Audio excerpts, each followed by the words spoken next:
Καλωσορίζουμε στην απόψινή μας εκδήλωση. Εκ μέρους της οικογένειας της Γνώμης, σας ευχόμαστε να είστε πάντα πολύ καλά και όλοι μαζί να θυμόμαστε έναν άνθρωπο που δεν είναι σήμερα εδώ μαζί μας. Τον ιστορικό δότη και ιδρυτή της Γνώμης, τον Χρήστο Ιωάννη Χριστόπουλο.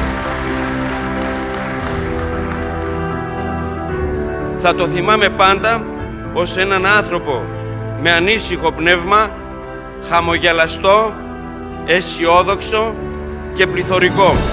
Θυμάμαι σήμερα έναν ξεχωριστό άνθρωπο. Έναν άνθρωπο βαθιά δημοκράτη που άφησε το στίγμα του ισχυρό στην πόλη, στην περιφέρεια, σε όλους εμάς. Ο Χρήστος Χριστόπουλος άναψε μία φλόγα.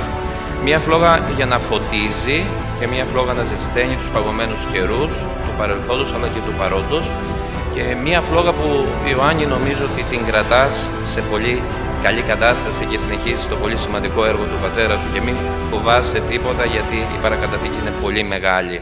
Το γεγονός ότι η Γνώμη ήταν το επίκεντρο των πανηγυρισμών στην Πάτρα για την πτώση της Απριλιανής δικτατορίας, χάρη στη δική του θαραλέα στάση, ήταν πάντοτε για τον Χρήστο πηγή δικαιολογημένης υπερηφάνειας, αλλά και μια διαρκής υπόμνηση για αυτόν τον ακέραιο άνθρωπο ότι χρέος της ζωής του ήταν η πίστη στα ιδανικά και ο διαρκής αγώνας για την πατρίδα και την κοινωνία.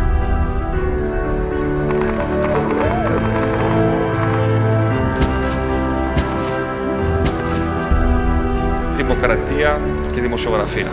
Και τιμούμε σήμερα τη μνήμη ενός ανθρώπου που απέδειξε έμπρακτα ότι οι δύο αυτές έννοιες είναι απόλυτα αλληλοσυνδεμένες. Καλός πολίτης είναι ο καλά ενημερωμένος πολίτης. Και καλός δημοκράτης, όπως ήταν ο Χρήστος Χριστόπουλος, είναι ο ανοιχτόμυαλος και κριτικός δημοκράτης.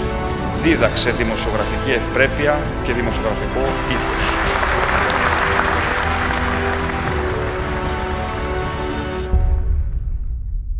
Νιώθω περήφανος για τον πατέρα μου και θα κάνω ό,τι μπορώ για να συνεχίσω το έργο που χάραξε. Σας ευχαριστώ γιατί τιμήσατε και τιμάτε τον Χρήστο Χριστόπουλο, τη Γνώμη και όλους εμάς που συνεχίζουμε το έργο του. Σας ευχαριστώ από τα βάθη της καρδιάς μου. Να είμαστε όρθιοι.